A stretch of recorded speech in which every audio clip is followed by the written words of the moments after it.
K-pop is popular, K-dramas are popular. Only recently, the Korean film industry started getting famous and started getting any form of recognition, and it's all because of Parasite. Yes, Parasite, the movie by Bong Joon-ho, a movie that garnered fame, attention, and was well received by so many other filmmakers that it put Korean film industry on the map. It made Bong Joon-ho and his whole bloody team superstars. But put those aside first, I don't want to talk about Parasite.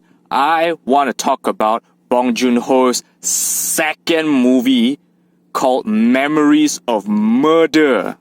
And I promise you, this is some of the best movies ever made about crime. The basic plot of the movie is that it's based on a true story of South Korea's first confirmed serial killings, which takes place in 1986. It centers around a village detective or kampong detective and a city detective who are trying to solve a series of murders in the village area or kampong area. It starts off when the kampong detective finds a naked woman dead in a drain or longkang. The story's action starts picking up when they started realizing that, oh, they're dealing with a serial killer.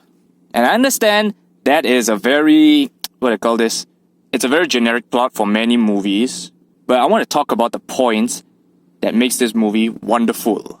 One of the key values of this movie that makes it interesting is the characters lah. So in this movie, we only look through the murders or the story through two main characters. We look through their eyes lah. The first character we look through is through the eyes of Park Do-man, which is the kampong detective or the village detective. Throughout the story, you'll find that Park Do-man is an experienced detective lah, but he is not to say very good at his job. And through his eyes and the rest of his police force, you could see how completely incompetent and inexperienced they are in dealing with a serial killing, because they live in a village area. They're not used to dealing with this. One of the best examples was in the beginning of the movie, somewhere near the beginning, another woman was found dead. And the whole police force just fails, completely fails to secure the crime scene. Hell, they just kept on slipping off the grass, They keep on slipping and falling down. And one of the biggest failures was that there was a footprint that could have been evidence, but then a tractor just ran over the evidence. The second main character that we look through the eyes of is the city detective, or a guy called Seo Tae-yoon. He is a detective that offered to join and help the police in the village in solving the crime. He comes from Seoul, or that's his story lah. What he brings to the table is that he has the ability to think far more intelligently and better than the rest of the whole bloody kampong. But one of the main examples is that he was able to deduce that one of their suspects was completely innocent. And also he was able to prove that they are dealing with a serial killer because he was one of the few that brought up the subject. What this brings out is that it produces a clash between the city cop and the village cop, because they have different methods of working through the problem. And as a result, they keep on butting heads throughout the movie. Themes, when it comes to themes, this movie's got a few. The themes of this movie ranges from failure of the police justice system to apprehend a criminal, a killer, and also it ranges to police brutality.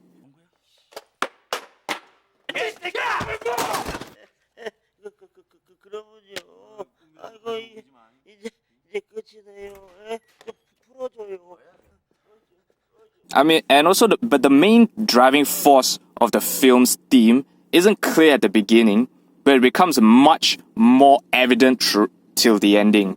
And its main driving force is the knowledge that evil still lurks in the dark corners of the world. And it's also knowing that this evil is gonna get away with all his crime. And of course, this movie is not without its beautiful shots. It has some of the most beautiful shots or cinematography done in many other movies, or maybe better than what people do these days in cinema. So have a look.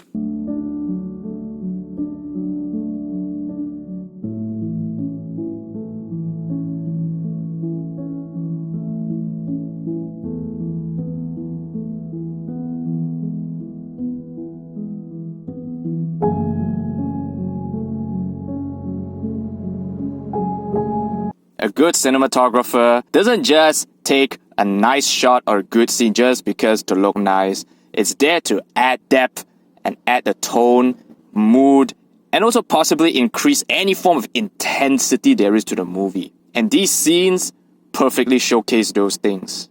Overall, despite Bong Joon-ho's success with Parasite, or he's famous for other movies like Okja, The Host, or even this Snowpiercer movie, those are different. That will be a different subject entirely, But I want to say that Memories of Murder so far has proven that this is his best film to date. Yeah, it's even better than Parasite for me. And I'm pretty disappointed that even after releasing this kind of movie, that took people so long to recognize him as an auteur of sorts. It took him so long to just get that fame, But then again, filmmakers like these, they don't do it for the fame. They do it because they got something to say. They want to make good movies. They want to make film. And because of that love, he has made one of the best crime mystery thriller movies of all time. And I put it on par with Zodiac, or even Seven, or hell, any other crime mystery thriller movies, murder mystery movies. And I'd say Bong Joon-ho deserves the credit he gets for making such movies. Especially he's getting so much fame from the American audience right now. But I prefer it better if they just look up this movie called Memories of Murder, because this is a crime film masterpiece. What I love so much about this movie is that the intensity and the dark tones of this movie starts to build into something big, and it gets bigger over time. But then at a certain point, suddenly, it seems pointless when you reach that part. But then when you reach the ending just hits you hard with the reality of things. And you just get shocked. And you're just left with that shock for the rest of it. Because that's all the movie gives you. Some people might want to argue that, oh no, Parasite does that too. But sorry man, that would be a whole different other subject, like I say. But if you love crime films, I recommend this movie highly. That's all I gotta say. And that's all I have to say about this movie. So till my next review. Bye-bye.